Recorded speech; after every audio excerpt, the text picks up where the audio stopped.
So for this lecture, we're going to be using a demo user called Jane, and I've created a demo data table that contains some random text and date. The result of the table you can see below.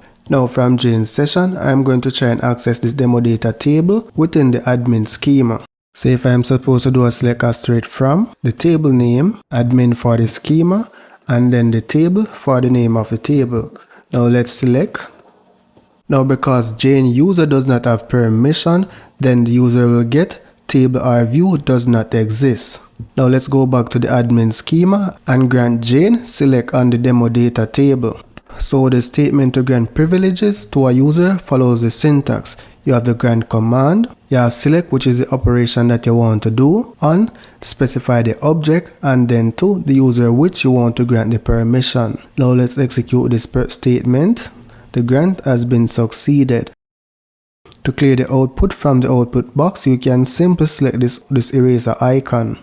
So now let's go back to Jane user and select. Now let's execute. Now Jane is able to access the data within the admin schema. To grant similar object privileges on any other schema, you would follow the similar syntax. So now we're going to be demonstrating granting a system privilege to a user. So we're going to create another sample table. Let me copy and paste this, and I'll be calling it demo data 2. Now let's execute. The table has been successfully created. Now if we connect to the Jane session and try to query the demo data 2, the user will not have access just like before.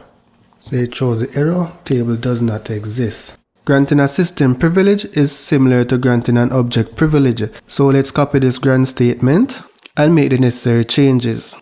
So we're going to grant select any table to Jane. So as you can see, we did not specify which object we are granting to Jane. Now let's execute. Now if we go to Jane's session and select execute, then Jane should now have access to that table. You should only use system privilege like the select any table when you want the user to have access to all the tables or objects within the database. To revoke a permission, instead of using grant, we'd use the revoke statement. So let's revoke the select permission from Jane. Revoke has been successful. However, Jane will still be able to access the demo data table. So let's execute. So this is because system level privileges supersede object level privileges. So now we need to revoke select any table from the user. So let's simply use the revoke command and then the system privilege that we need to revoke. Then execute. Now if we try and access the table now, Jane is no longer able to view the table. And you can do the same for insert, update, and delete. You can also grant multiple privileges in one statement. So I'm going to grant a select, update, as well as delete in a single statement. So now let's execute this. The grant has been successful. If we go to the demo data table and do a delete from the demo data table, the user should be able to execute the statement. 1000 rows has been deleted. Now let's do a select and all rows are gone.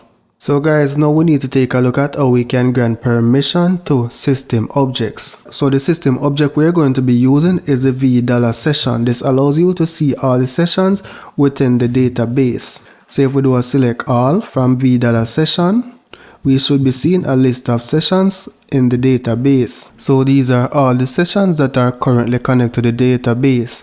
If we scroll down, we'll see the RDS admin. We see the admin user which I'm connected on.